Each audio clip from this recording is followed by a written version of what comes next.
Sveiki atvykę į Massey Ferguson vaizdo įrašų seriją Hauto. Šiame vaizdo įraše sužinosime, kaip sukurti ir įrašyti užduotį Datatronics 5. Norėdami pradėti, patekite į užduočių valdymo meniu bakstelėdami pagrindinio meniu aplanko piktogramą. Įjunkite užduočių valdymą lankiklį pastumdami įjungtą, tada bakstelėkite išskleidžiamąją rodiklę viršutinėme kairiajame kampe, kad pamatytumėte esamų užduočių sąrašą. Jei norite tęsti esamą užduotį, tiesiog ją pasirinkite ir patvirtinkite.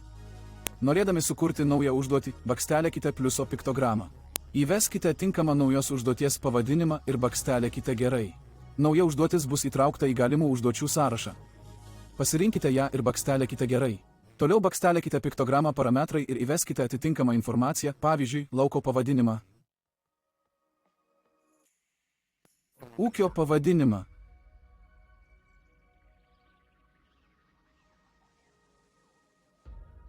Ir kliento pavadinimą.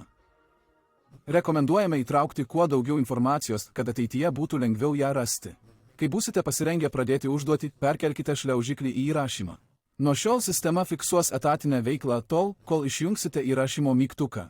Tai ir bus rodoma visos veiklos skaitiklyje. Efektyvaus darbo su įrankiu duomenys nebus nustatomi. Norėdami tai padaryti, turite pasirinkti tinkamą padargo profilį. Šiame profilyje įsitikinkite, kad visi padargo matmenys yra teisingai užregistruoti ir kad skaitiklio paleidimo funkcija taip pat yra gerai nustatyta. Čia registruosime efektyvius darbo duomenis, kai padargas judės į priekį, o galinė pakaba bus nuleista. Būtent šie duomenys rodomi darbo skaitiklyje. Kai viskas nustatyta, tiesiog spustelėkite pagrindinio puslapio viršutinėje juostoje esantį darbo registravimo mygtuką. Jis taps žalios spalvos.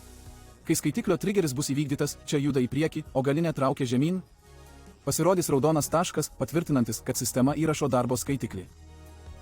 Apibendrinant, norint įrašyti darbą, reikia, kad būtų įjungtas užduoties valdiklis, įjungtas užduoties įrašymas ir įjungtas darbo skaitiklio paleidiklis. Taip užtikrinama, kad įrašytoje užduotyje bus pateikta visa darbo informacija. Darbo metu užduoties įrašymą taip pat galite paleisti arba pristabdyti tiesiog spustelėdami įrankių juostos užduoties piktogramą. Ilgai paspaudus bus rodomas spartusis meniu, kuriame rodoma informacija apie užduotį, efektyvus darbo laikas, padengtas plotas ir degalų skaitikliai. Jei norite uždaryti užduotį ir pastumti ją perdavimui, spustelėkite debesies piktogramą su rodykle. Ta pačią piktogramą galima pasiekti ir iš užduoties valdiklio meniu. Jei turite Task.dots Pro, užduotis automatiškai siunčiama į serverį. Priešingų atveju užduotis saugoma ir laukia, kol ją eksportuosite per USB raktą. Dabar žinote visus užduočių kūrimo ir įrašymo Datatronics 5 pagrindus.